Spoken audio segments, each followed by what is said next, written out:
muscles and bones. Let go, let go, let go. The weight of the world in your muscles and bones. Let go, let go, let go.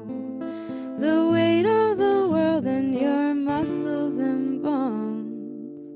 Let go, let go, let go.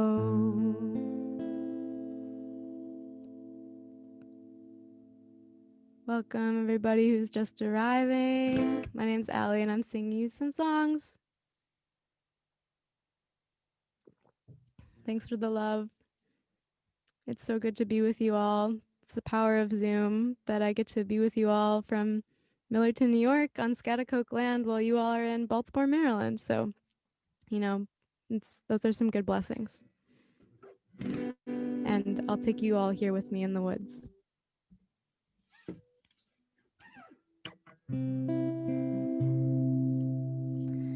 We will not underestimate our power any longer. We know that together we are strong.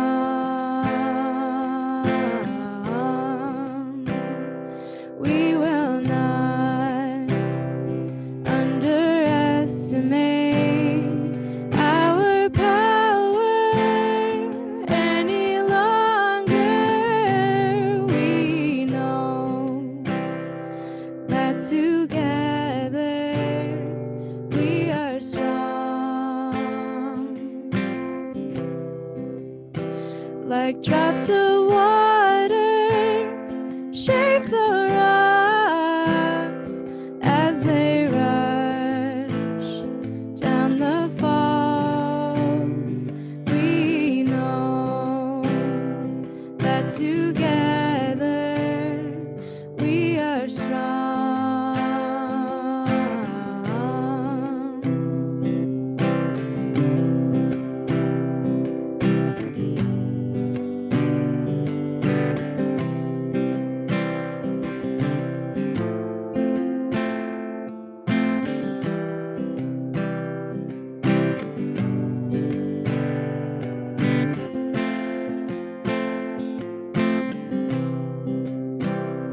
We will not underestimate our power any longer.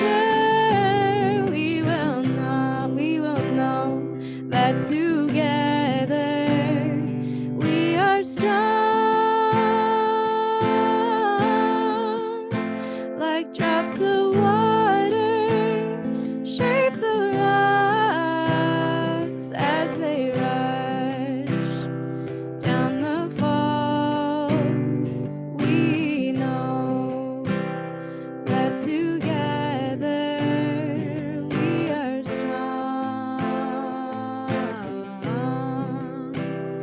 We know that together we are strong.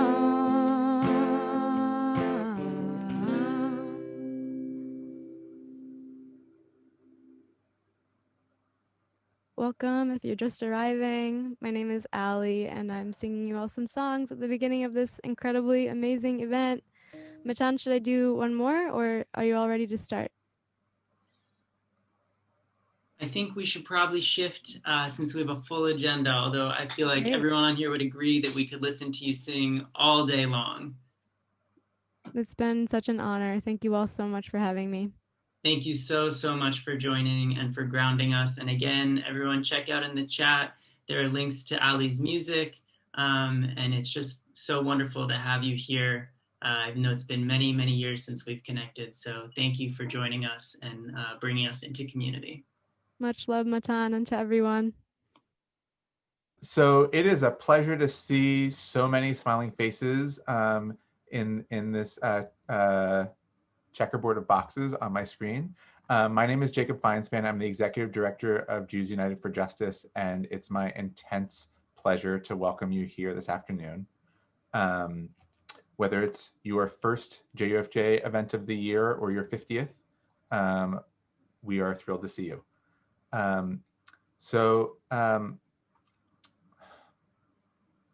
It's been a week.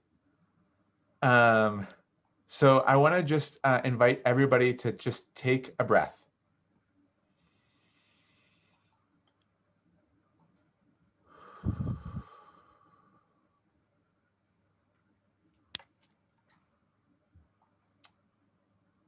Thank you, Allie, for setting the stage for this amazing gathering of people.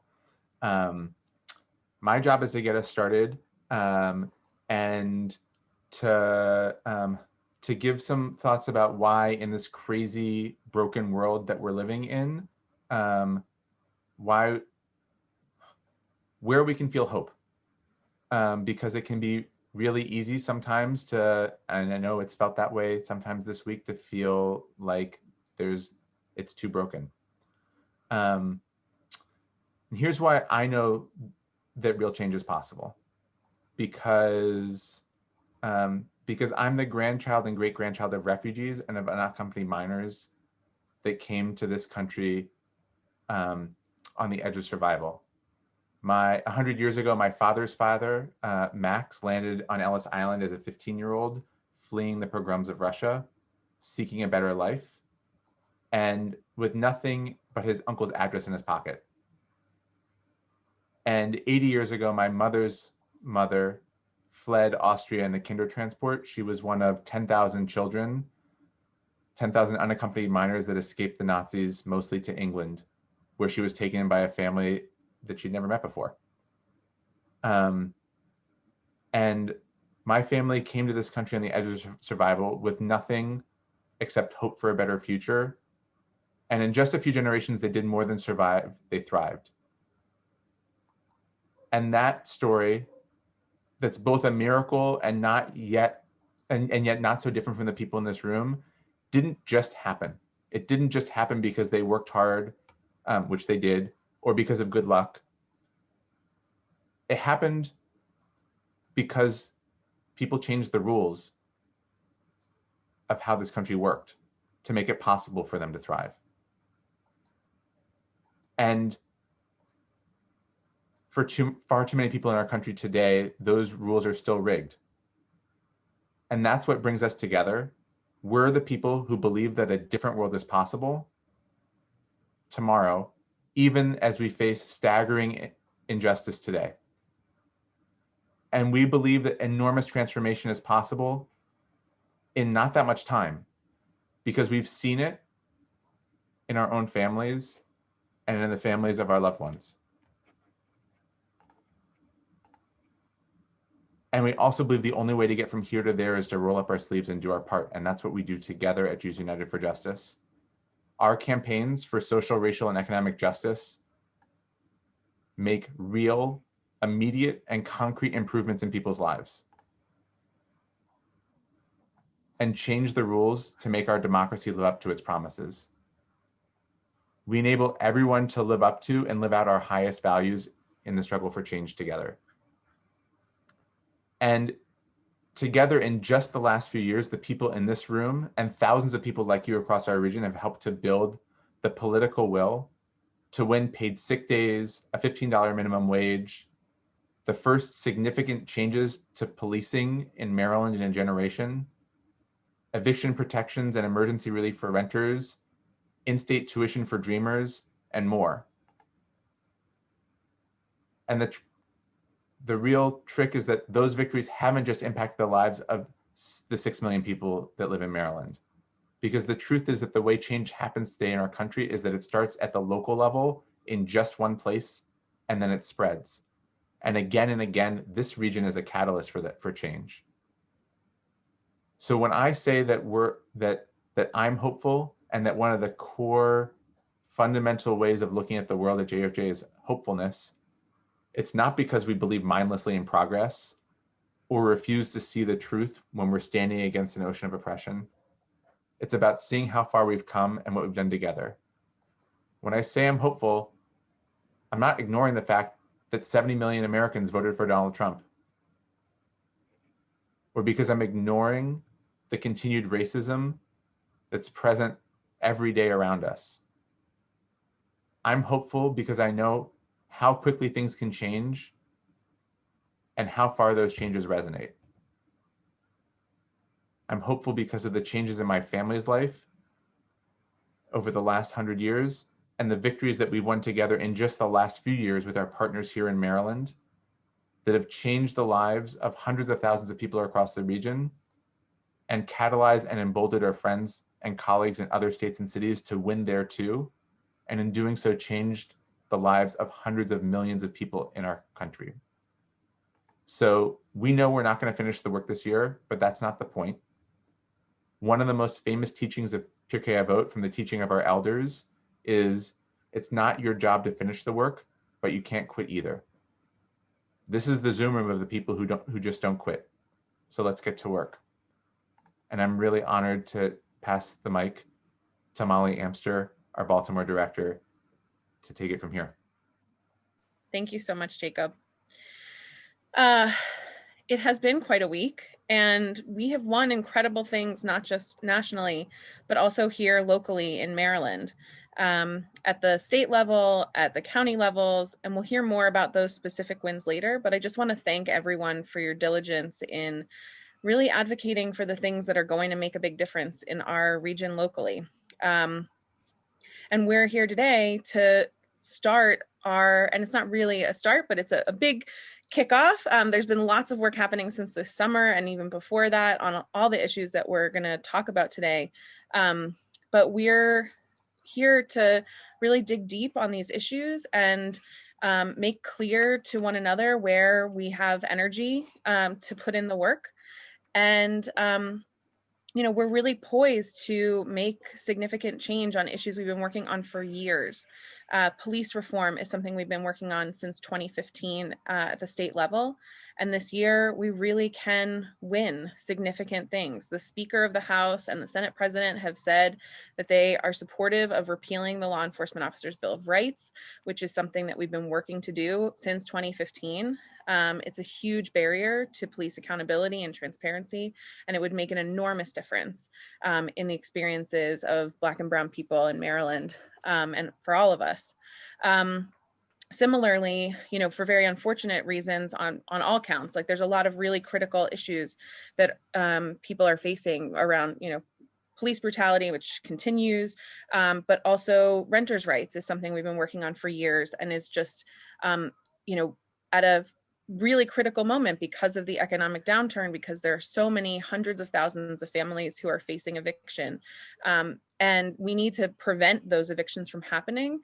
And we need to do that in sort of emergency ways, but also in really structural ways, which we've been fighting for years. And we have a real chance of doing that this year. So those are just a couple of the significant things that I think we're poised to really win and move forward and make change on this year. And I'm thrilled to be with all of you to make it happen. So I'm going to turn it over to Sarah Hiller. Hello, my name is Sarah. As Molly said, I use she, her pronouns. And so I believe you should see some slides popping up right now. I'm here to just give a few kind of housekeeping notes for the Zoom call and introduce you to the agenda for the day, because we do have a pretty packed agenda. So with that in mind, if you need to take breaks, if you need to get up and walk around, please feel free. We want you to be comfortable and able to be present in a way that is appropriate for you. We are recording, just so that you all know, so people who can't be here right now today will be able to view this. If you have any tech issues, you can look in the participant list and message. You will see an asterisk tech support. They'll be able to help you out. And if you need closed captioning, it is available if you have downloaded the latest version of Zoom. For me, if I go to the bottom of my screen and click the three dots that says more and hit show subtitle, that is how they, that's how they pop up. You can go to the next slide. So there are many, many people here. We're so excited to see. we are going to have this presentation going for much of it. And when there are individuals speaking, we encourage you to have kind of that individual speaker view, but we're going to have a few opportunities for breakout rooms, and would love to, create community to the extent we can in this virtual setting. So if you go up to the top right and change it to gallery view, which you can see in these buttons here, you'll be able to adjust when we're in those breakout rooms. While there are individuals speaking, please keep yourself on mute so that we can hear those who are presenting. But in the breakout rooms and when there are opportunities for you to share and discuss, of course, please do so. And going along with being comfortable, you're more than welcome to keep your video off if that's comfortable for you, but we would definitely encourage in those breakout settings to have your video turned on so that we can all participate together. In the next, so many of you have done this already, but for those who have not yet had a chance, we really encourage you to change your name so that you have your district number followed by your first and last name and then the pronouns that you use. So if you see in mine right now, it says D46, that's District 46, and then my name, Sarah Hiller, and then I use she pronouns, so those are followed.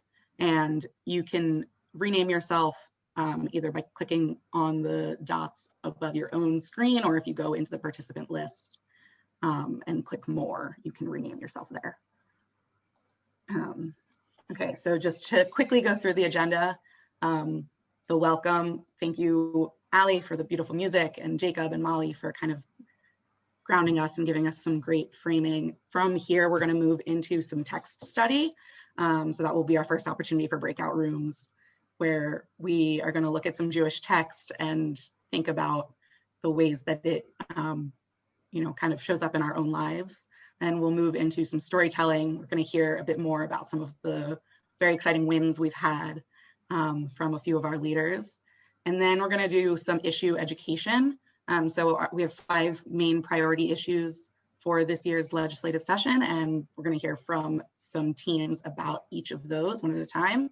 And then have an opportunity to think about what matters to you, having heard of those different issues and what you'd like to get more involved in. And then finally, we'll have a chance for another breakout session where we're going to gather by district so that you can meet those who live close to you and think about how we organize really on a local level, very directly with each other, and meet your district captains who will be helping in that opportunity.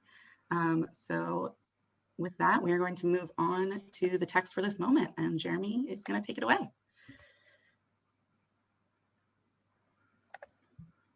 All right. Hi, everyone. My name is Jeremy Gottman-Sperling in D40. My pronouns are he, him, his, and I co-chair the community building education team for JUFJ Baltimore with Laura Maniak. So I'm just really excited to be able to be part of this, to be with everyone today and to be able to enter into this text for this moment activity. So I'm going to ask if we can move to the next slide just so we can work towards getting into this. So we wanted to provide an activity to allow us to ground ourselves and to think really clearly about just where we're at. The past week, the past year, the past many years have been a lot for us, and I think it's important. We want to create space for us to be able to think more deeply about where we're at right now. What are we as individuals going through? What are we suffering? What are we also facing collectively? And how can we also imagine a future going forward? So we're going to break into these small breakout rooms to do a text study, to do a text as one breakout. And so each breakout room is going to be roughly 8 to 10 people. You'll eventually see in time like a little link that'll show up where you'll be able to click to access that room. And in each of the rooms, you're going to have an assigned facilitator who's going to introduce themselves. All right, so just to keep that in mind, this activity will be facilitated and will be there to support you. And the purpose of the activity is to explore our Mitzrayim and imagine our future. And as was just put in the text, exploring our Mitzrayim comes from the Torah. It's the idea of what was called basically the Pharaoh Egypt, so this narrow place of oppression. And so we want to give a space through a first text to explore that, and then into a second one to begin to imagine our future. And one thing we just want to name with the Mitzrayim as we go into this, and I think it's important for us to think about, is what our Mitzrayim may be could be very different from each other. because of just who we are, our backgrounds, how I show up in this space as a queer, white, middle-class Jewish man can be very different than somebody who has different identities and experiences than myself, or very similar. So it's to say that we want to really think about the diversity of our experiences as we enter into this breakout session. We're going to have, we're going to basically begin that really quickly, and just keep in mind, we are going to hope that everyone has a chance to participate as well once we get started. So look out for your breakout link in a second. The small group facilitator will also give more details on the activity itself. We're hoping that everyone will have a chance to participate, and we hope that you will grow together in doing this as a group today. So I think we're ready to get started.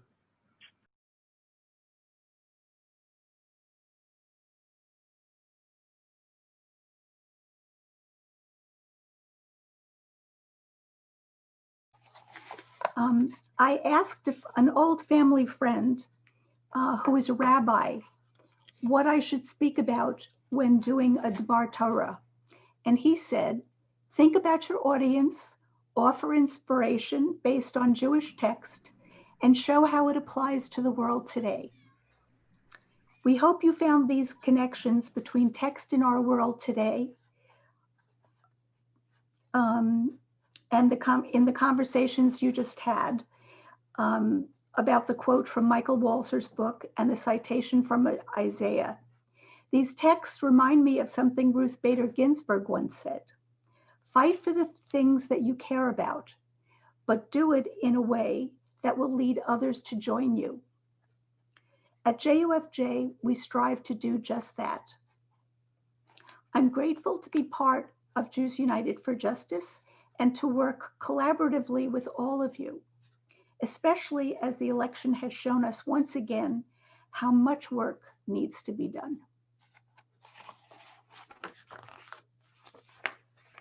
And now I'm going to turn things over to Sam Blau, who's going to share stories about our work in Annapolis over the last year.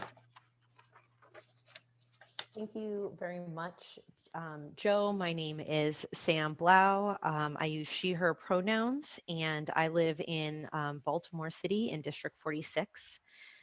So I am one of the co-chairs. We're going to talk later about the different issue education groups that you may be interested in. So you may see me again. And we have done a lot of really great work in Annapolis over the last few years. I want to talk about some of our wins and a lot of the growth that we've had. So last year in Annapolis, we were able to override a veto for the expansion of the Maryland DREAM Act. So one of our top immigration priorities was overriding this veto by the governor that would give fair access to public education for undocumented Marylanders. Several of us were actually in Annapolis in January to witness this override of the veto. It was so cool. Carol talked about that before. I'm sure you'll hear us talk about it again. Just being able to be in the room where things happen is a wonderful feeling. So that was awesome. We also last year, we were able to have a win on women's pre-release. So following the leadership of Out for Justice, which is a local organization led by formerly incarcerated people, we fought for and passed a gender responsive pre-release act. This legislation would create a standalone facility in Maryland to provide support services for women who are transitioning from incarceration back into their communities, because right now there are no women-specific facilities. They're only for men. You're going to hear us talk more about this later, because while we did get it passed, the governor did veto it. So we're going to talk more about what our response is going to be to that. And then in terms of growth, so even though the session was cut short by COVID-19, we were able to achieve these victories. We were able to achieve a lot of growth in the different groups that we were working with. Being able to work with Out for Justice on an actual bill for the first time was really important, being able to reach out to partners. We showed up in Annapolis like we have never before. There were a record number of us, over 700 people from 39 of the 47 state districts in Maryland participated in the 2020 session through meeting with legislators. We delivered over 140 pieces of testimony, and we sent nearly 3,000 advocacy emails to members of the General Assembly. So it's like 3,000 advocacy emails that said Jews United for Justice to the General Assembly. Like they actually are recognizing who we are when we start to show up in our blue Jews United for Justice t-shirts. Like we that's power. And then after, COVID-19, we didn't stop. We actually just kept going harder. So we had a lot of COVID related campaigns. We started reinventing what direct action and advocacy looked like during the pandemic. We've been testifying at virtual hearings on changing policing in our state, advocating for a repeal of the Law Enforcement Officers' Bill of Rights, sometimes called LEOBOR, that shields abusive cops from real accountability. We joined with partners to demand a special session of the General Assembly to prevent evictions and protect workers. We had in all of that, staging our own socially distant mock special session in Annapolis. So we didn't win that fight, but our coalition's advocacy was so powerful that the Speaker of the House and the Senate President literally showed up in person to that mock special session because they felt the power of people being there. Like they felt like they had to respond in person and couldn't just like make a statement as they had been previously, sort of just like making general statements. So the campaign continues as we seek commitments from General Assembly leadership to address these critical issues that Marylanders are facing because of the pandemic. So there's just a lot of power that's been happening, and it gives me chills. I'm getting goosebumps talking about it, and I'm very excited what we have done, and like that is momentum for me and hopefully for all of you going into what we're going to do this coming session. So now we're going to, I'm really sorry, I'm lost my agenda, so I don't know who I'm kicking it off to next, but I'm sure. Okay. Carol. Thanks, Carol. Okay. So my name is Carol Stern, and I'm the co-chair of the Montgomery County Leadership Council, and with Sam Blau, the Justice System Reform and Immigrant Rights team. We're excited to be celebrating so many ballot question wins in Maryland.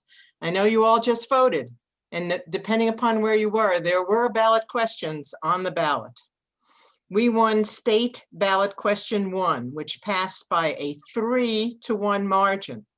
This will authorize the Maryland General Assembly to increase, decrease, or add items to the state budget and offset the governor's power right now to totally control the funding of any legislation that the General Assembly passes.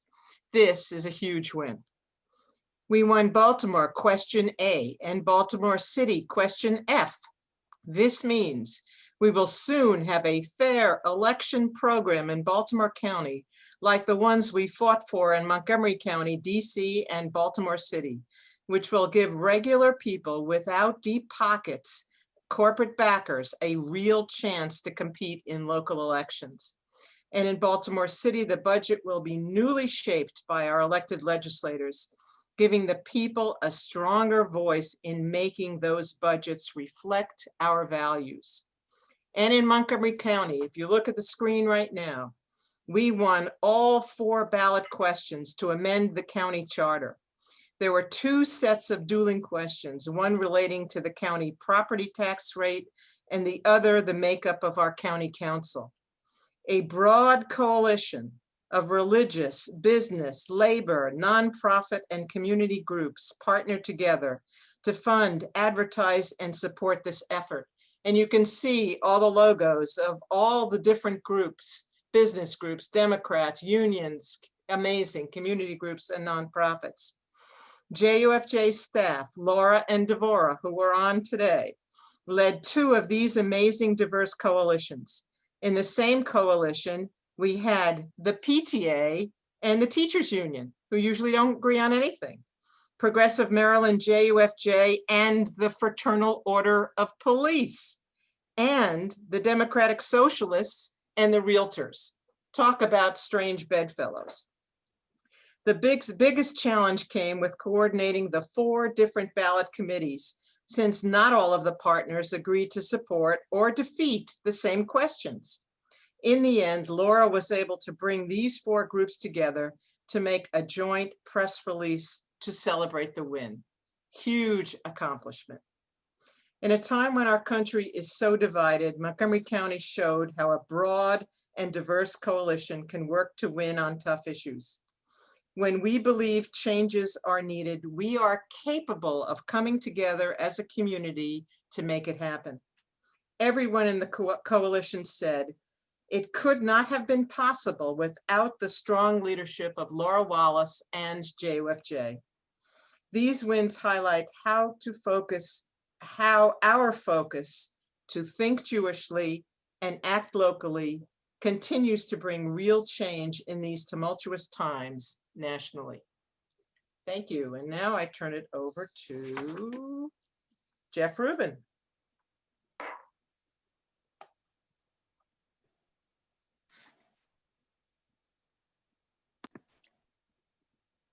Hi there. I'm Jeff Rubin. I live in Montgomery County, and I'm a co-chair of the statewide labor and housing team. During this segment, we highlight storytelling. Stories are among the best ways to learn about another person's life experience. The storytellers have to reflect on something important in their lives and convey what it means to them. The listeners have to be attentive and prepared to learn something new.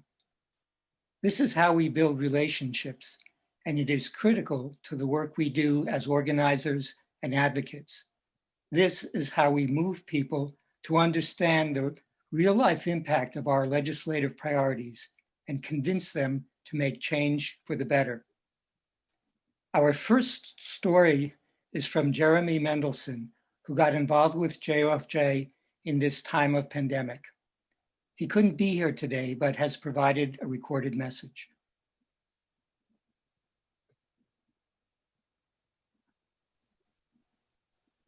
My name is Jeremy Mendelson. I live in Montgomery County, District 16. I appreciate the work that Jews United for Justice does, and I'm very grateful for this opportunity to share a little bit about my involvement in Jews United for Justice over the past several months. As a result of having stable housing and employment during COVID-19, I was looking for ways to structure my time. Volunteering with and for Jews United for Justice was a great mechanism. My involvement with JUFJ started with educational sessions on Montgomery County 101 and a variety of campaign working group updates.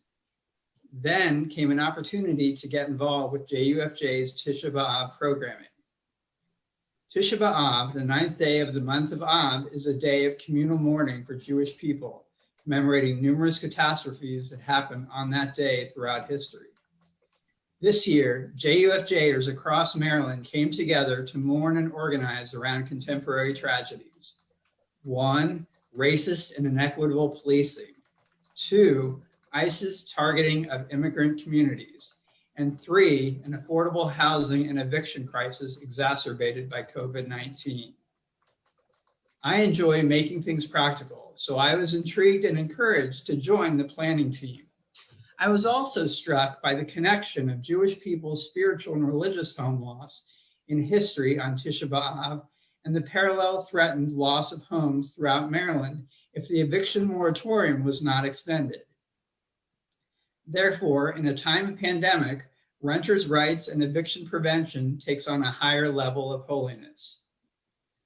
Motivated by these ideas and frameworks, the planning team was charged with providing a meaningful Tisha B'Av experience to make visible the tragedies that many people are experiencing in our local communities in Maryland and across the US.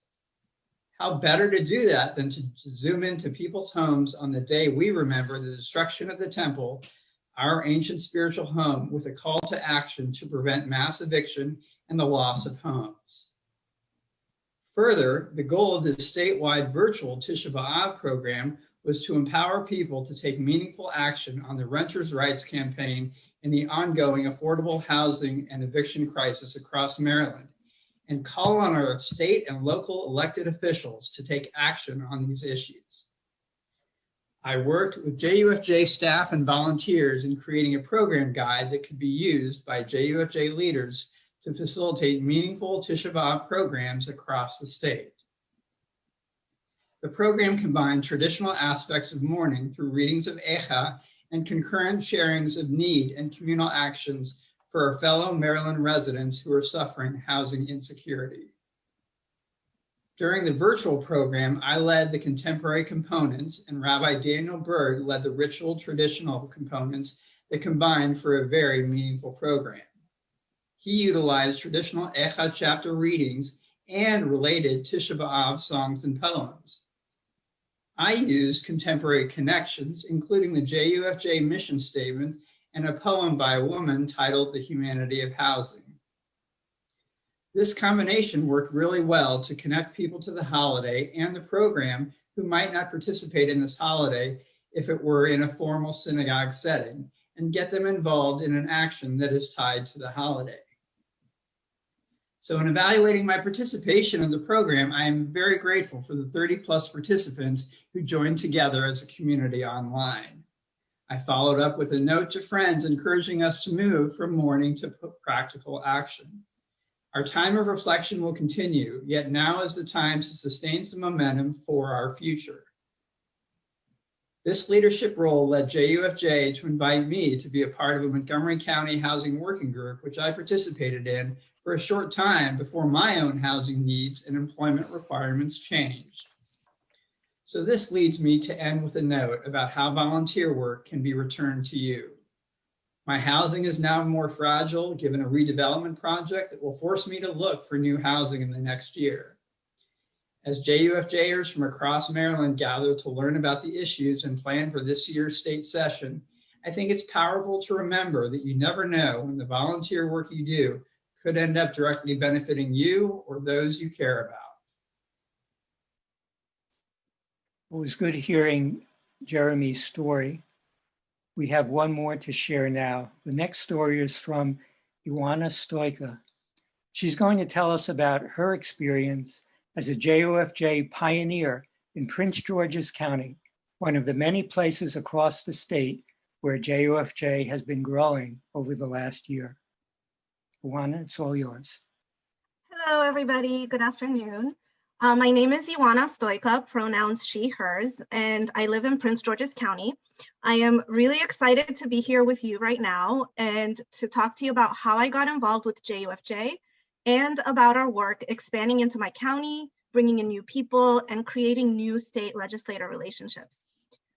I was silently following JUFJ for a couple of years, reading emails here and there, but just being far too intimidated, honestly, to participate.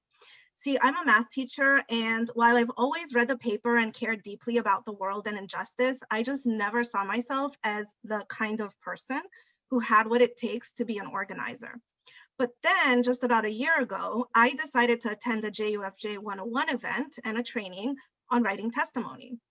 At the time, I decided to finally take the leap because it was on Zoom, which, believe it or not, was a platform I had never used before, and I had to download just for that, right? Hard to believe these days. But it seemed less scary that way. So being behind a screen in the comfort of my own home, plus the event was designed for people like me who were maybe just starting out on the path.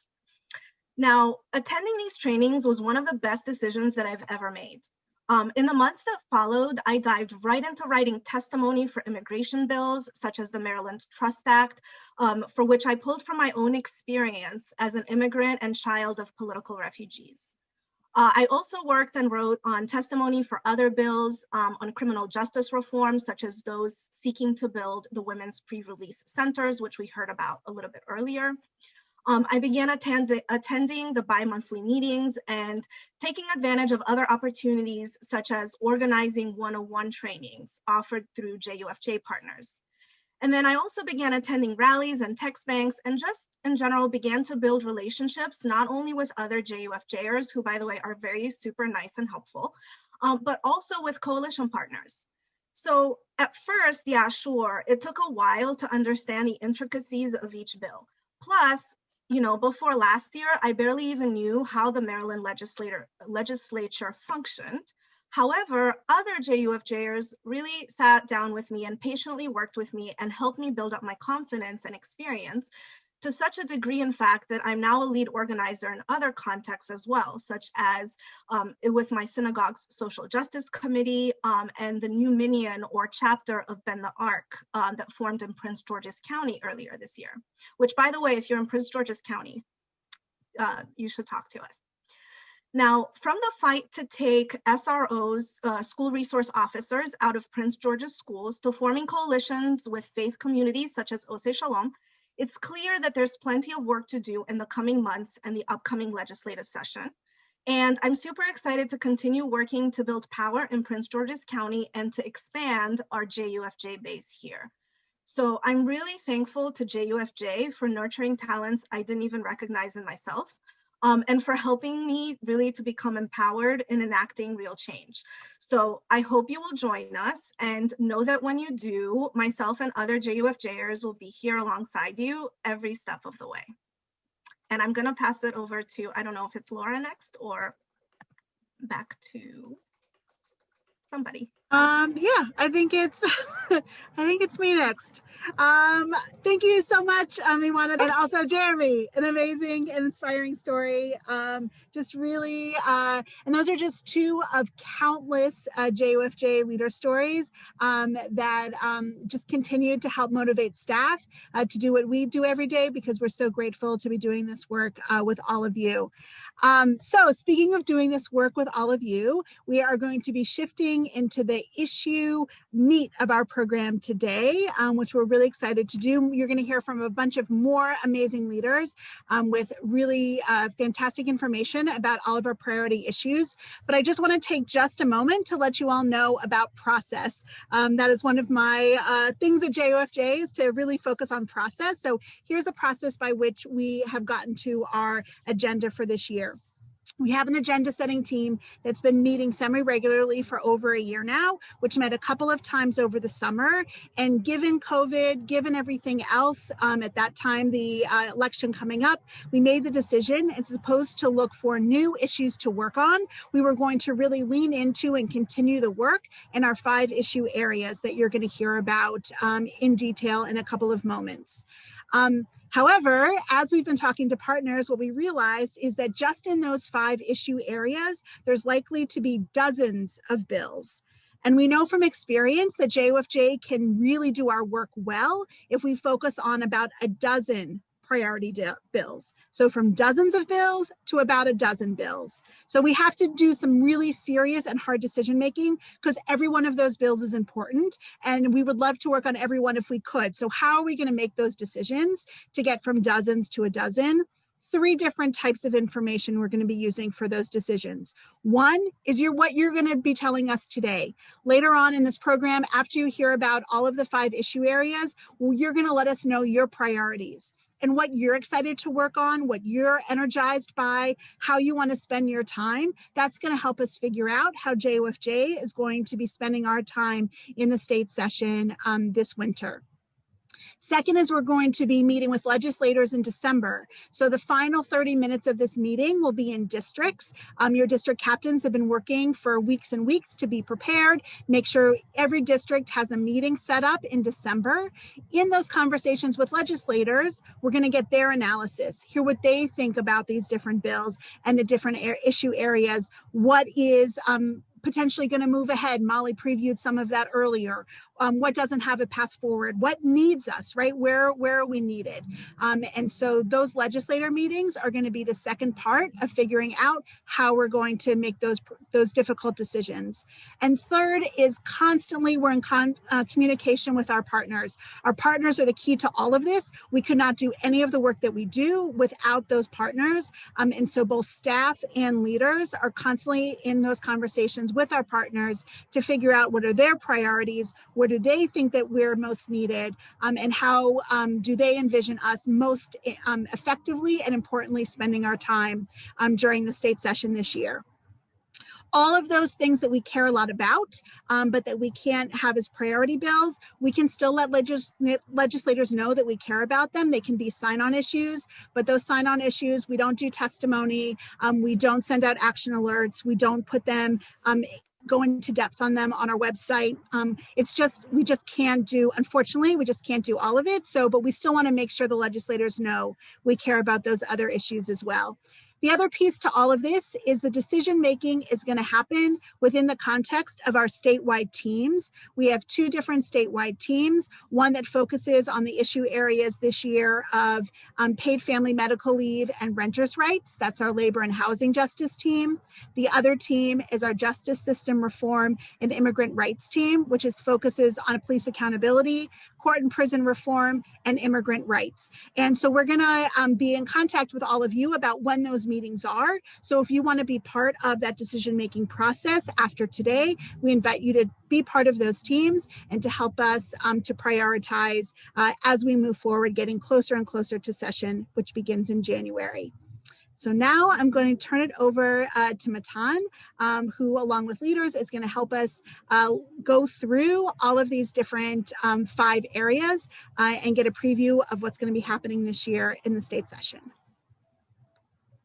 Wonderful. Thank you for that, Laura. Yes, so you will be hearing from members of these teams. The co-chairs are also on here. You'll be hearing from them as well at different points. So I'm not going to say much more. I think Laura covered it. And I think what we'll do is we're going to jump in first with the paid family and medical leave, who will detail a little bit more about what that work entails, the history, and where we're going with it. And then we will move through each of the teams. So with that, I'm going to turn it over to Joe and Sarah. This is Joe Schifrin. I'm District 16. I use she, her pronouns. I live in Bethesda, Maryland. And my name is Sarah Hiller. I use she, her pronouns, and I live in Baltimore in District 46. So paid family and medical leave allows a person to take job-protected time away from work while earning a portion of their wages in the event that they need to care for a family member or to address their own health needs. In 1993, the Family and Medical Leave Act was passed federally in the US, granting up to 12 weeks of unpaid time off for certain workers.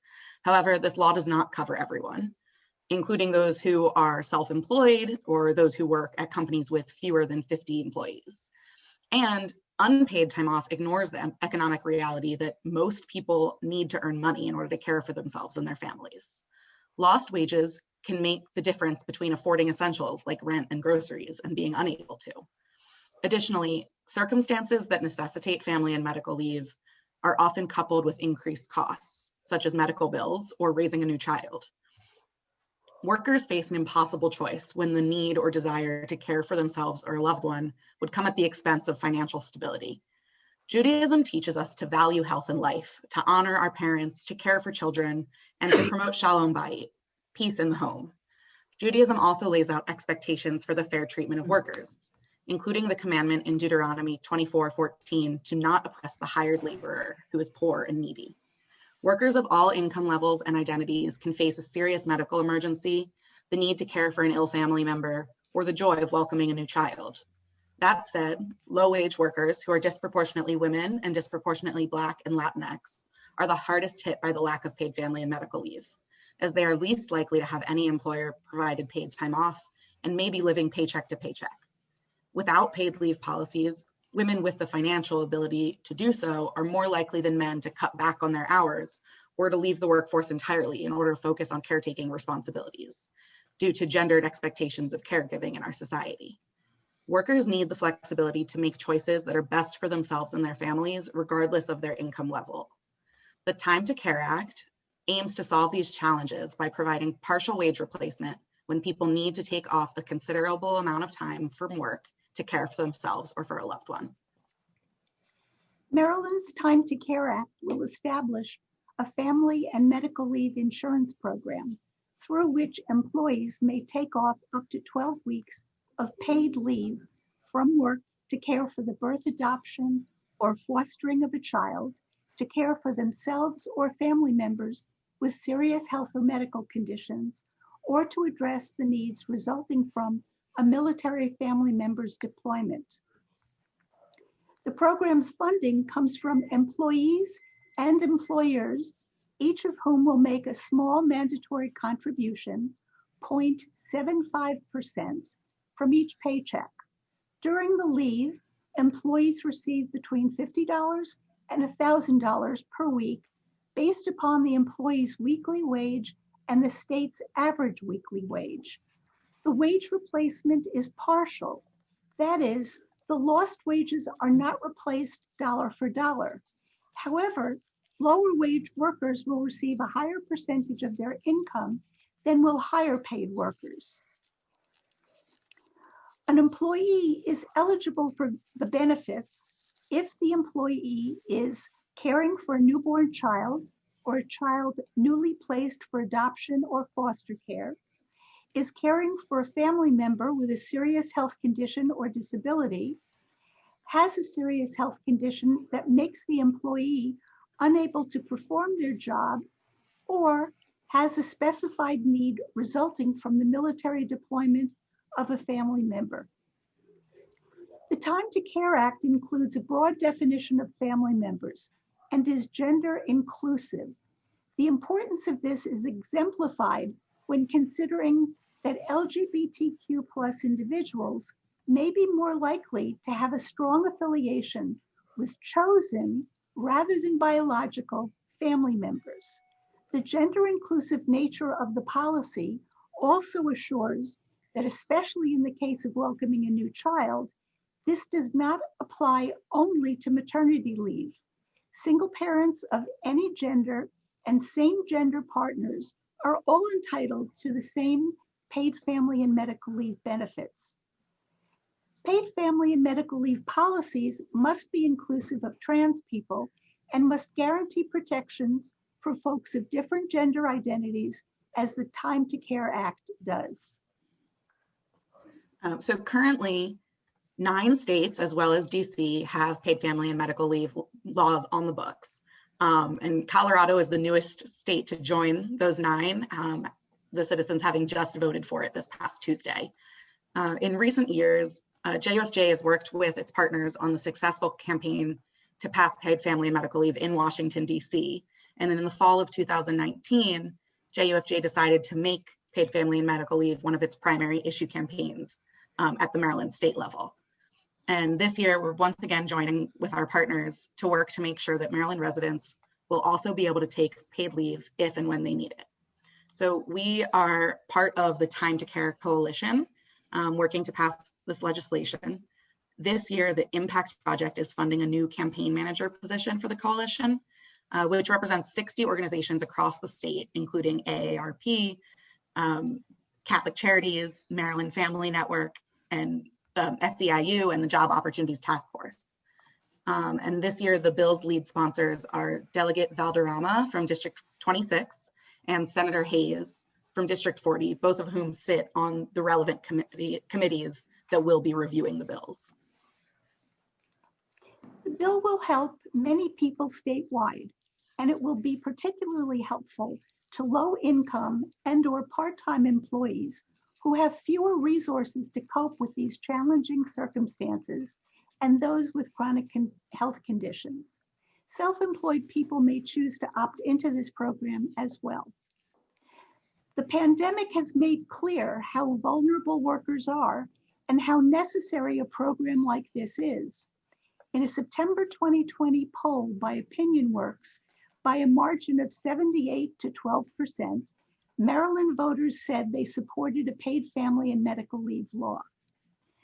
JUFJ and its partners have successfully fought for and won legislation that has raised the minimum wage and ensured that workers are provided with paid sick days. When a family situation or serious medical condition becomes a crisis, or when a family welcomes a new child, it is up to all of us in Jews United for Justice to work for a solution that will ease this burden for all families and workers in Maryland.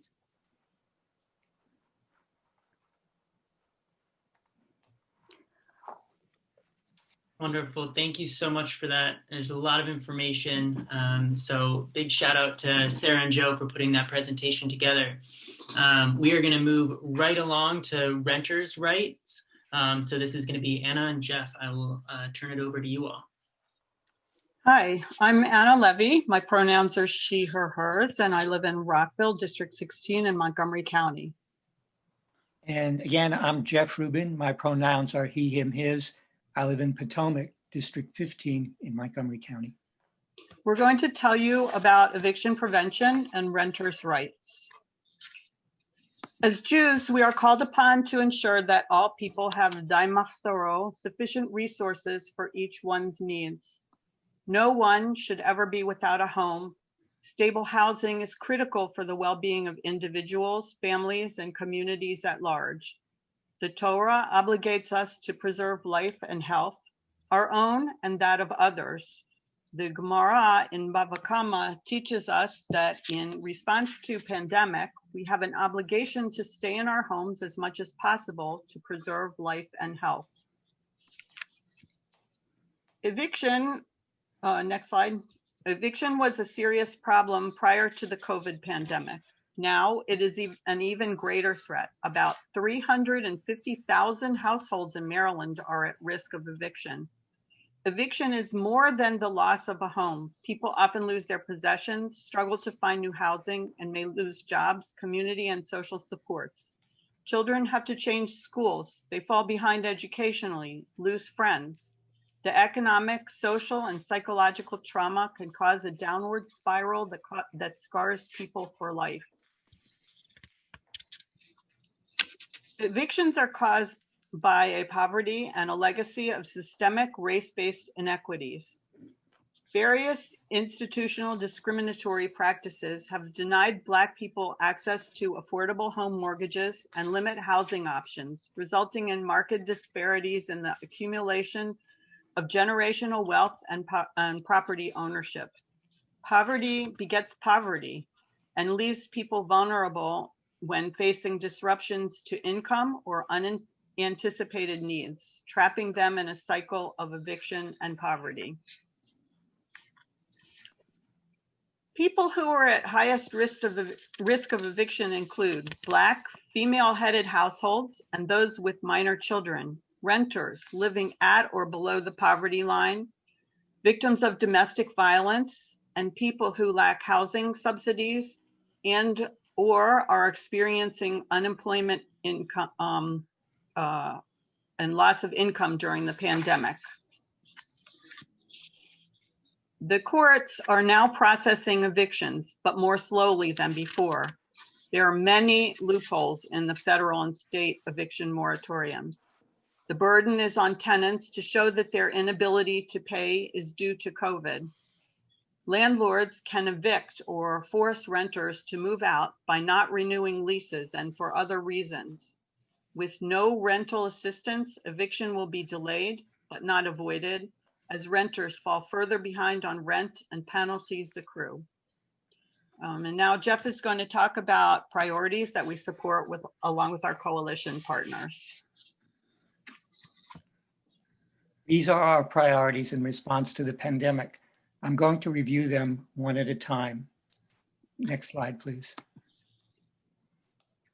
We want to expand eviction prevention by increasing the eligibility of citizens and non-citizens, including undocumented immigrants, and extend the policy until January 31st, 2022 to allow more time for economic recovery. Our coalition is asking the Maryland government to provide $135 million in rental assistance. The funds should go directly to landlords who would have to certify that the money covers the debt of their tenants. Landlords should only evict renters when there is a just cause. While failure to pay rent is a just cause in normal circumstances, it is not when due to the COVID pandemic. Landlords also should not terminate leases or refuse to renew them unless they have truly a good reason. Screening practices should be reformed. Tenants should have a rapid method to challenge questionable information in credit reports. Eviction records should be expunged after a period of time. Credit reports should exclude evictions that do not involve monetary issues. Advocates also want to correct chronic structural problems in the rent court system. Our priorities are summarized on the next few slides. Next slide, please. Ensure safe and habitable housing. we should not require tenants to pay all their back rent into an escrow account when repairs are not made. A judge should hear the case in full to determine how much to require renters to place in an escrow account. This would allow renters their day in court to get just solution in their dispute with landlords, but also improve housing conditions and decrease the number of evictions. Furthermore, legislation should establish uniform standards for mold assessment and remediation and allow a renter to terminate a lease early if repairs are not addressed. Next slide, please. We want to improve due process for tenants by requiring at least 21 days notice from the filing of an eviction complaint to a court date in order for tenants to make arrangements for legal counsel, childcare, and work. Currently, renters are required to appear in court even if they receive notice only the day before. Provide right to counsel for tenants. Less than 5% of tenants in Maryland have legal counsel in eviction proceedings, whereas landlords have representation in over 95% of cases. Consequently, tenants are rarely successful in court. In contrast, renters in other jurisdictions prevail over 80% of the time when they have legal counsel. Moreover, a recent study in Baltimore City concluded that right to counsel would save the state $18.1 million a year, in addition to similar savings for the city. Partners in advocacy. The Renters United Maryland Coalition includes dozens of organizations that advocate for housing, homelessness prevention, legal aid, consumer, and worker rights. Next slide, please. These organizations participate in the RUM Coalition. Highlighted in bold are partners who have been especially active. CASA joined the coalition this year. CASA is a large immigrant grassroots organization predominantly comprised of Latinx members, while also representing many other nationalities. It's a powerful partner in the fight to prevent eviction. In closing, we invite you to take action with JUFJ and the RUM Coalition in support of renters' rights. Thanks for listening. Thank you, Anna and Jeff, for another great presentation. Really appreciate all of the work that you put into preparing this and for moving this issue forward. So moving right along, I know we're throwing a lot of information. We're gonna move to police accountability. And we have three folks presenting on this. So I will turn it over to Toby, Karen, and Rachel for this section.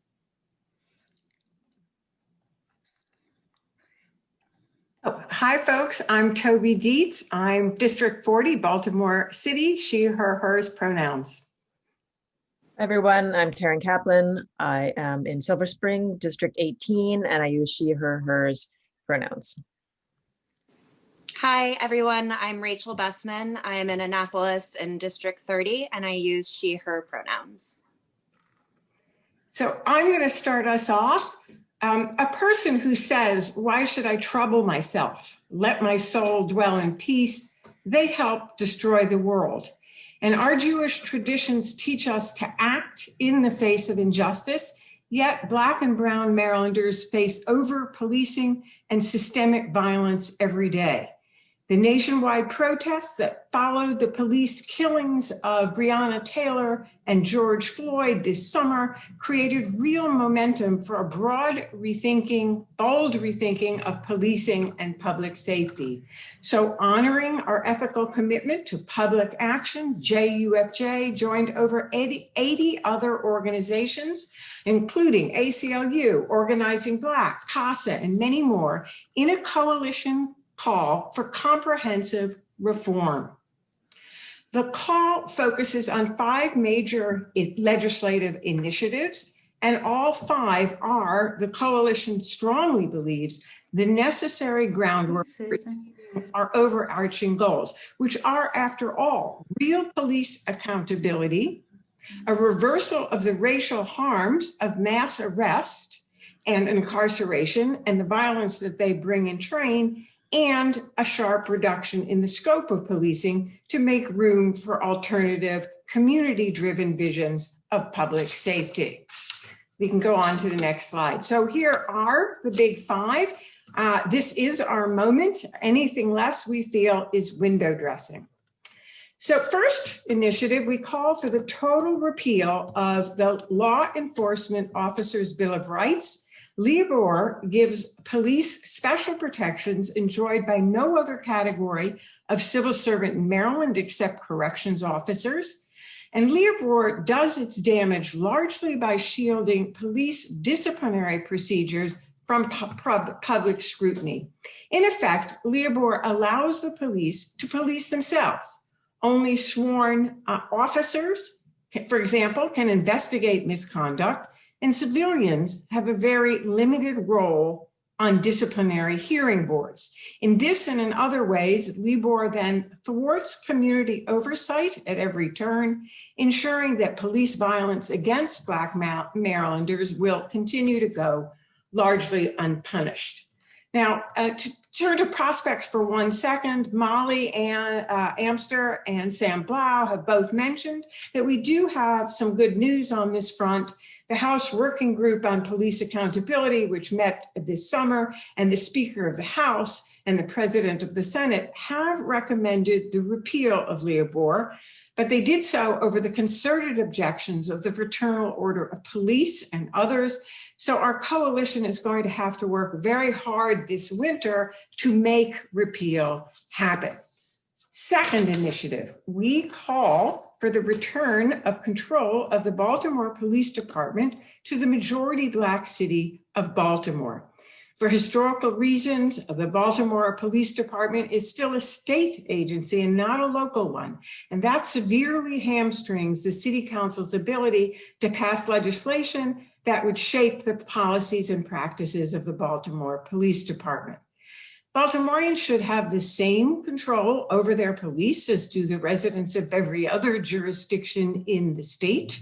We already fund our own police department, and we should not have to schlep to Annapolis to have access to the officials who legislate for our police.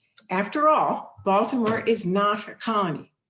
Now, in 2019, a bill to give back local control did pass overwhelmingly in the House, but shamefully failed in the Senate. Again, we have some progress here. The House Working Group has recommended local control, but the coalition will have to head off the opposition of key senators, including the Senate president. And so now I'm going to turn it over to Karen. Third, we call for transparency in investigations of police misconduct. This means a thorough overhaul of the Maryland Public Information Act, or MPIA, which now hides records of police investigations from the public by classifying them as confidential personnel files.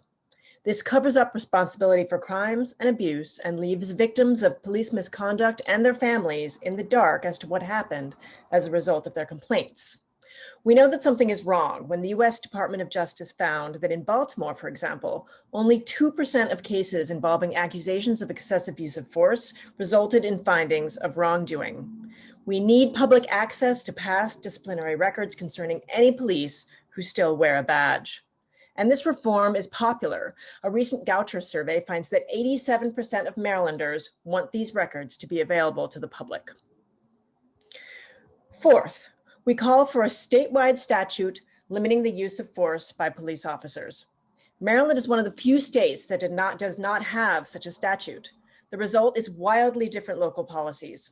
In some places, chokeholds are forbidden, and there is a duty for officers to intervene to prevent colleagues from using excessive use of force. In others, no such policies apply.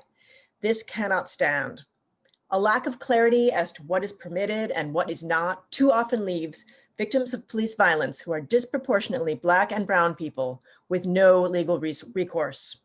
To make significant inroads on police violence, a strong law must narrowly limit the legitimate grounds for the use of force, mandate the use of de-escalation techniques, and where possible, provide alternatives to armed police intervention in the first place.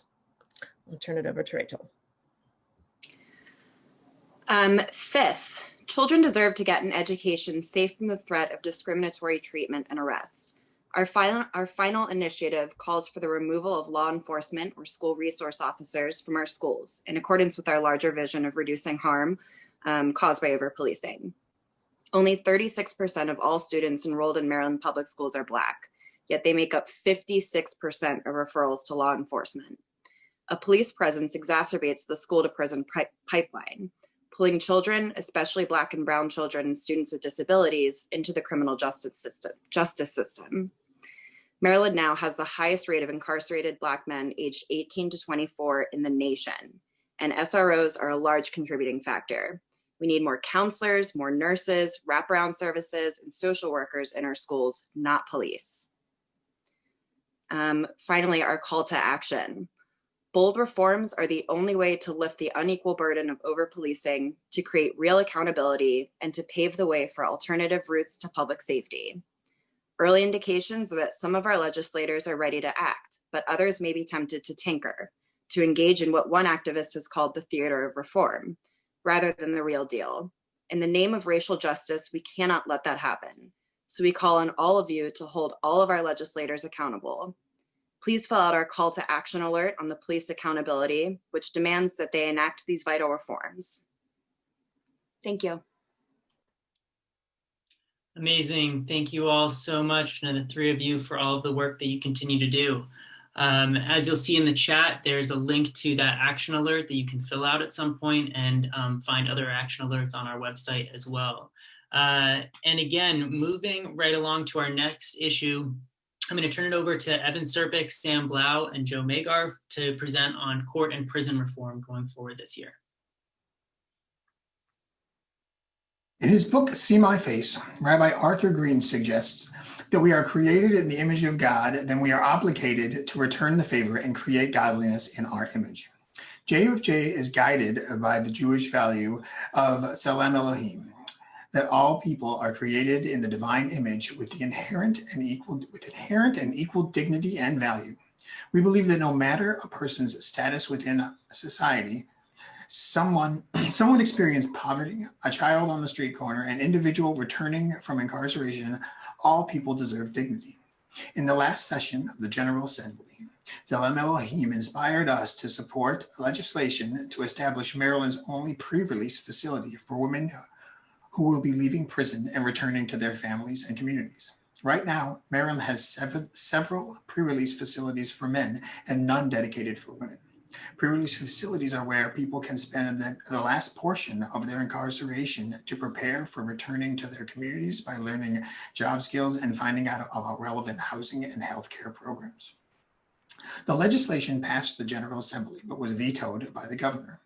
We want to continue our collaborative work with our partners and rally legislators to overturn this veto. Specifically, our partner, Out for Justice, has taken the lead on this veto override. Out for Justice is a Black woman-led organization whose members are returning citizens and family members of our incarcerated people that want to ensure there are supports for their loved ones to successfully transition back into society. Pre-release programs significantly reduce recidivism rates. Returning women are more likely than returning men to be the primary caregivers in their families. By vetoing this legislation, Governor Hogan has signaled to Maryland that he does not value rehabilitation or the dignity of these women and is unwilling to invest in the future of their families and all of our communities. Thank you. So that was Joe Magar from District 41 in Baltimore City. My name is Sam Blau. I use she, her pronouns. I also live in Baltimore City in District 46. And so this year, we also want to introduce to JUFJ several new legislative initiatives, some of which may not actually be introduced in the General Assembly until the 2022 session. These initiatives align with previous work done by JUFJ, but with the emphasis on police reform for this session, they may not actually get introduced or even passed this year. We still believe that it's important to lay the groundwork now, build relationships with partners, and signal our support so that we can build a path forward, so that once we are able to make a win on police accountability measures, we have a path forward where we're going to go next. So these new initiatives fall under two categories, the first of which is decriminalization. partners for decriminalization work are the 30+ members of the People's Commission to Decriminalize Maryland. Their work falls into 5 issue categories, but we have chosen to look at the 2 that have legislation that align most with former work done by JUFJ. The first is decriminalization of poverty.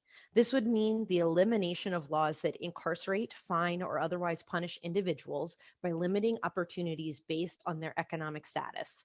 2 potential pieces of legislation would be automatic expungement for non-convictions and repeal of the unit rule. A criminal record can easily be both the cause and consequence of poverty.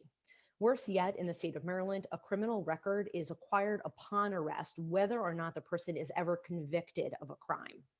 Anything that occurs after arrest is documented on an individual's criminal record, and in the state of Maryland will remain publicly visible until the charges and dispositions are expunged.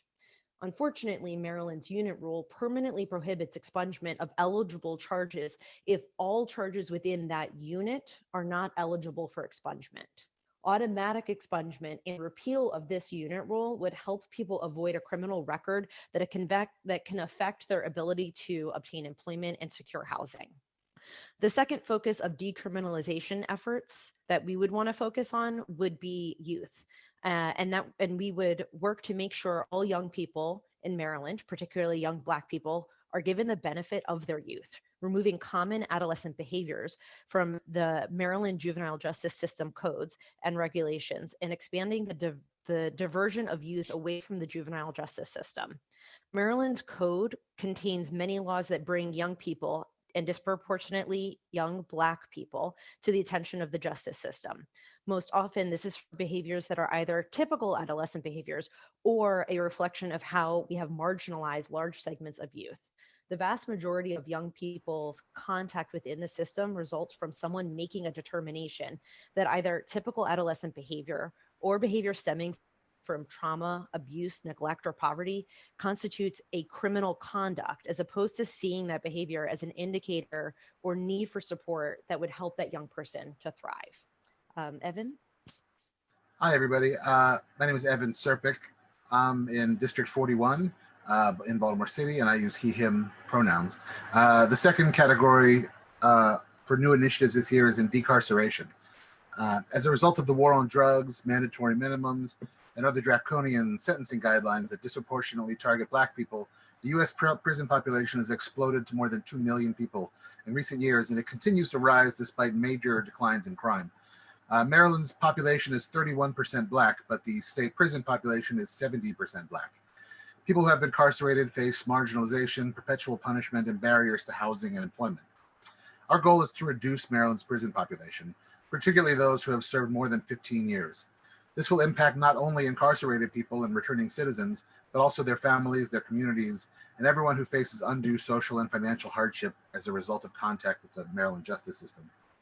This year, a coalition of state advocates, including the ACLU of Maryland, the Campaign for the Fair Sentencing of Youth, Family Support Network, Justice Policy Institute, Maryland Justice Project, Maryland Prisoners' Rights Coalition, Maryland Restorative Justice Initiative, and the Office of the Public Defender have come together to advance a multi-year strategy to advance that goal. In 2021, and you can see actually the full list of groups there. In 2021, 2 primary efforts will be the focus of the decarceration work. First is getting the governor out of our parole system. In 1995, Maryland Governor Paris Glendening implemented a policy that required the governor's approval for prisoners with, quote, life with parole sentences to be given parole. Glendening has since said that he was motivated by politics and has joined other Maryland governors, including Republican Robert Ehrlich, in pushing to overturn the policy. Maryland is one of only 3 states in the country to give sole authority to release anyone serving a life with parole sentence to the governor. Since Governor Hogan took office in 2015, the State Parole Commission has recommended 135 people for parole. Governor Hogan has granted parole for just 19 of them. We need to take the politics out of the process. JUFJ has signed on to previous legislation to remove the governor from the parole process, and Senate President Bill Ferguson and Senator Will Smith, the chair of the Judicial Proceedings Committee, have signaled that they will look to pass this legislation in 2021. They need our support to ensure that they have the votes to make this change once and for all. The second priority is to pursue second look legislation that would allow anyone who has served at least 15 years in prison to request a sentence modification, with priority given to those who were sentenced when they were juveniles or people who are over the age of 55.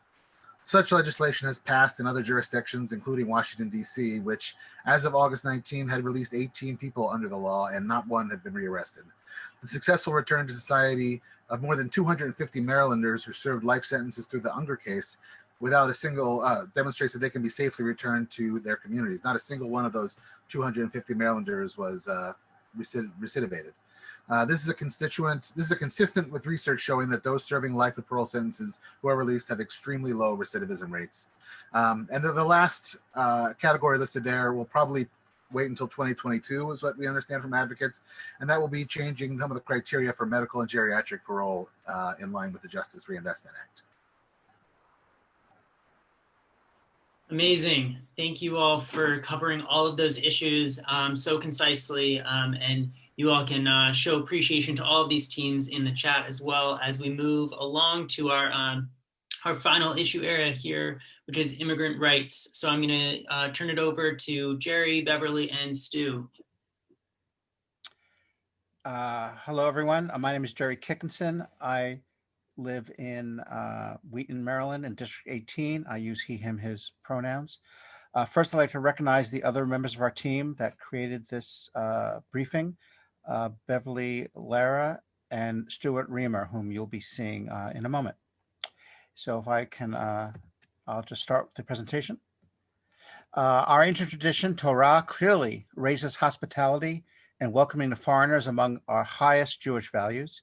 And as American Jews, most of our families arrived in this country as immigrants, asylum seekers, and refugees. We now have the opportunity to live these values by welcoming the latest immigrants and asylum seekers to our nation and to our state. As Mark Hetfield, highest president and CEO, has said, we used to welcome refugees because they were Jewish. Today, highest welcomes refugees because we are Jewish.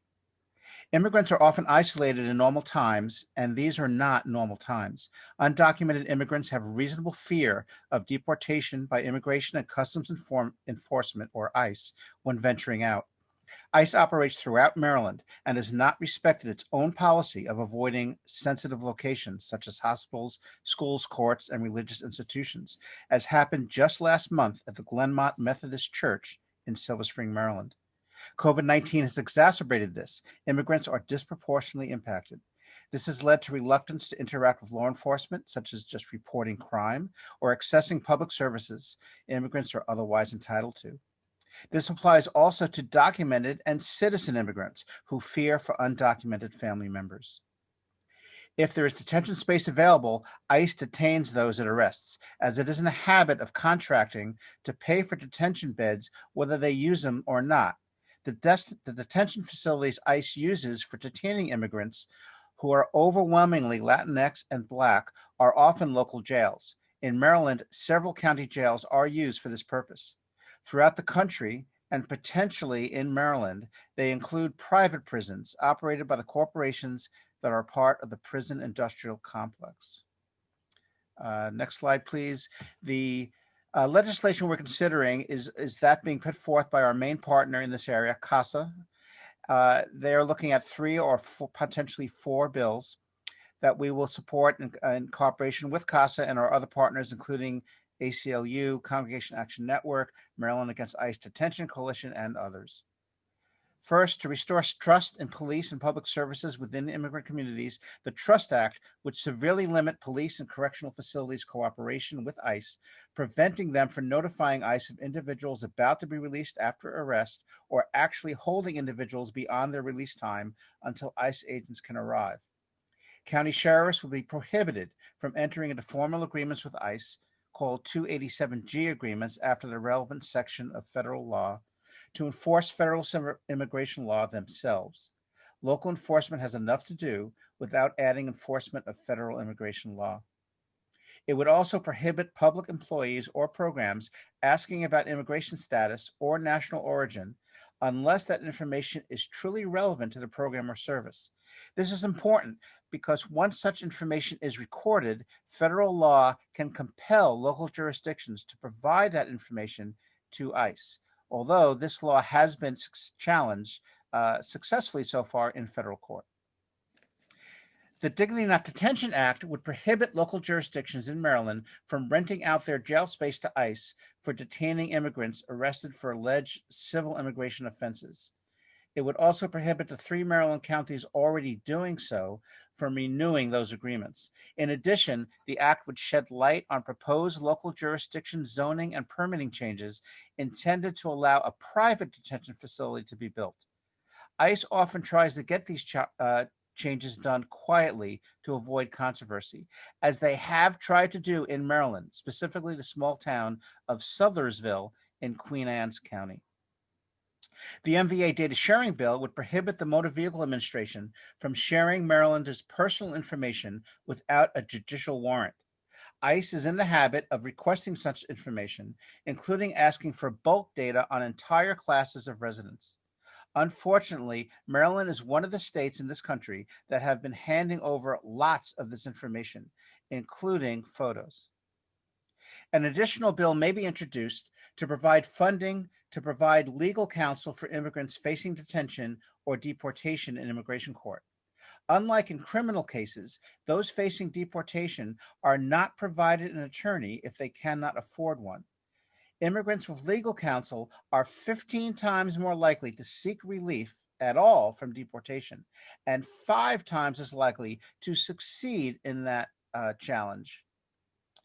Now I'd just like to turn this now over to Stuart Reamer, who will talk about some of the politics of immigration legislation. Thanks, Jerry. My name is Stu Reamer. I'm from District 17. I live in Rockville, and I use he, him pronouns. Immigration justice bills are hugely controversial, and those that get introduced can expect loud and passionate opposition from a very vocal minority.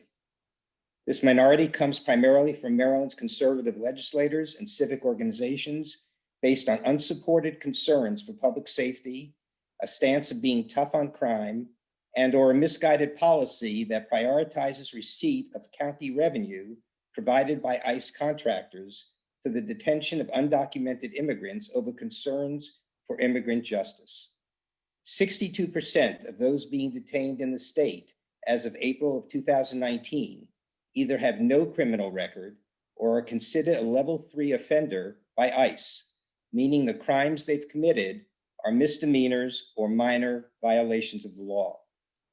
The governor is expected to veto almost any immigration justice bill, so we need to ensure that the bills we support pass the General Assembly with a veto-proof majority. Governor Hogan has a long and hostile record on immigration, one that includes calling for greater cooperation with ICE and attacking immigrants using the same talking points about criminals in danger that the president consistently relies on. It has been difficult to engender enthusiastic support for these bills and the necessary veto-proof majority. In order to achieve this goal, JUFJ and its partners need to actively educate and engage key district constituencies that have legislators in positions of leadership to urge their lawmakers to recognize the import of our immigration justice bills to their constituents and to actively support them. The impact of the recent Biden win will hopefully make our task somewhat easier, given the elimination of attack verbiage coming from the White House. However, we cannot let our guard down, given the history and difficulty of moving immigration reform legislation through the US Congress.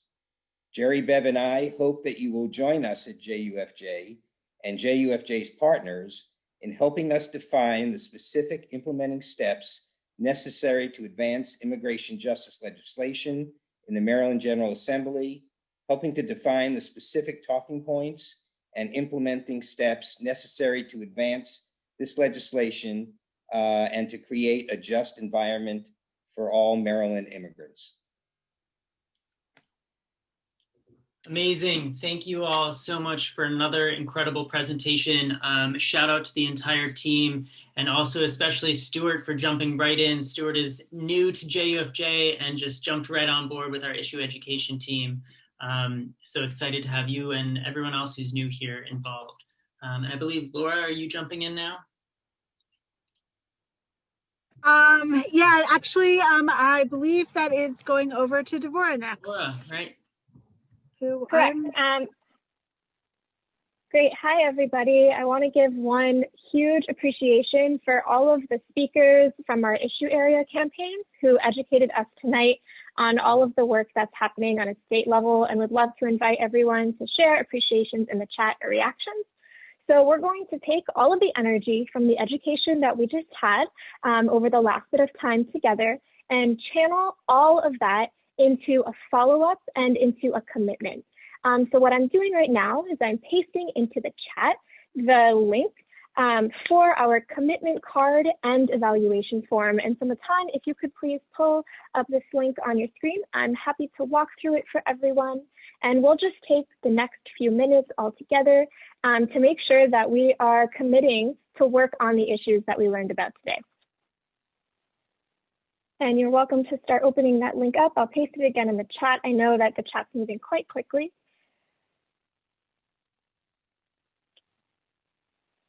Great, and Matan, it looks like we're still seeing your priorities, so take your time. Okay, awesome. So this form is, as I mentioned, both a commitment card and an evaluation form. So it starts by asking you for your contact information, as many of our JUFJ forms do. And after that, we would love for you to please let us know what your issue priorities are. So you can number the issues that are most important to you and let us know really what you're interested in and what you want to work on. And based on the collective feedback we get from everyone, as Laura said before, our staff and leaders will be figuring out which bills we prioritize this legislative session. As said before, there's a lot on our plate and we want to be informed by your feedback moving forward. Next, it's going to ask you how you want to commit to showing up in this work and what commitments you can make. After that, you'll be asked to evaluate this session today. We would love for you to please give feedback. Feedback helps us grow and make sure that our next kickoff is even better, which I feel like it's hard. I really appreciated everything today. And that said, give us the feedback. Great. And so then the last thing that will be on this form is event signups. So you'll see that there are meetings for each of our districts to meet with your legislators in December. And as said in the form, if your district's legislator meeting isn't there, it will be there soon and they'll likely happen in December. And then the last piece of that is there is a number of JUFJ and Maryland-wide events that you can sign up for. So I want to give a special shout out to the Heschel Vision Awards, which will be on the evenings of November 15th, 17th and 19th. The Heschel Vision Awards is our annual fundraiser and celebration of our values here at JUFJ. It's a time for us to come together and to make sure that we're taking some time to pause, reflect, join together, and really reflect on our wins. The first night will be the giving of awards to the 4 Heschel honorees. After that, we'll come together on the evenings of the 17th and the 19th to do some trainings and some learnings together and some workshops to make sure that we're all honing our skills. So highly recommend that. You'll also see that the first event is an opportunity to gather with the Montgomery County, joint legislators to share what we're thinking of on a state level with our Montgomery County legislators. So would also highly recommend that watch party, but everything on this list is an opportunity for you to get involved, and please select as many as you're interested in joining.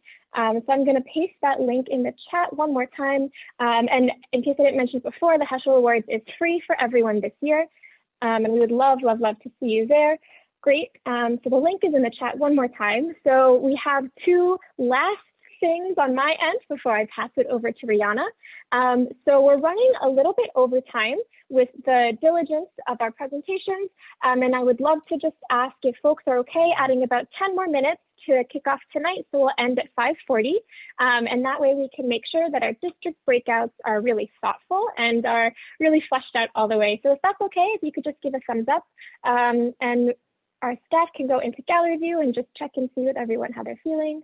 Great, I'm gonna do that. Great, thanks Toby. I see a few thumbs up. I see, okay, great. So it looks like a majority of folks are okay with that. I see some folks are like, not quite thumbs up yet. So really appreciate your patience tonight as we make sure to get through everything. All right, and if you have any concerns, please feel free to let me know or let one of our hosts know in the chat and we can help you out on one-on-one.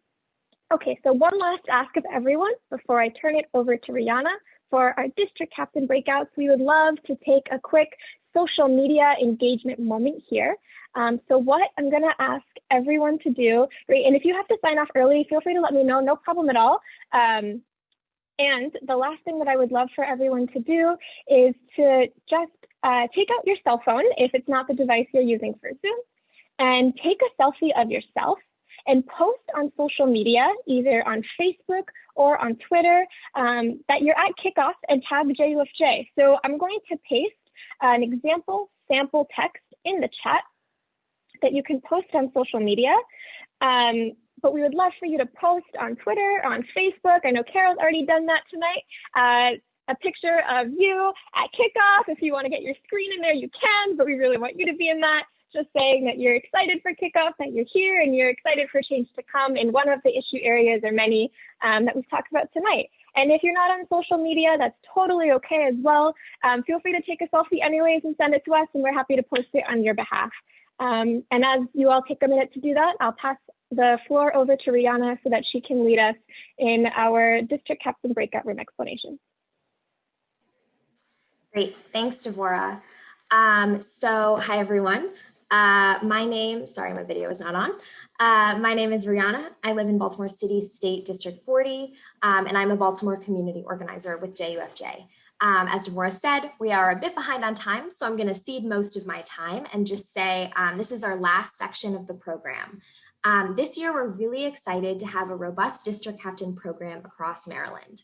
Most state districts have 2 captains to help guide our work and engage our local districts in our work. I will break you up into state district groups so you can get to know each other, your district captains, and our upcoming pre-session legislator meetings, because what's a JUFJ event without ways to take action? So you'll have about 20 minutes together and you'll end the night in your individual groups. So with that, I'm going to open the rooms.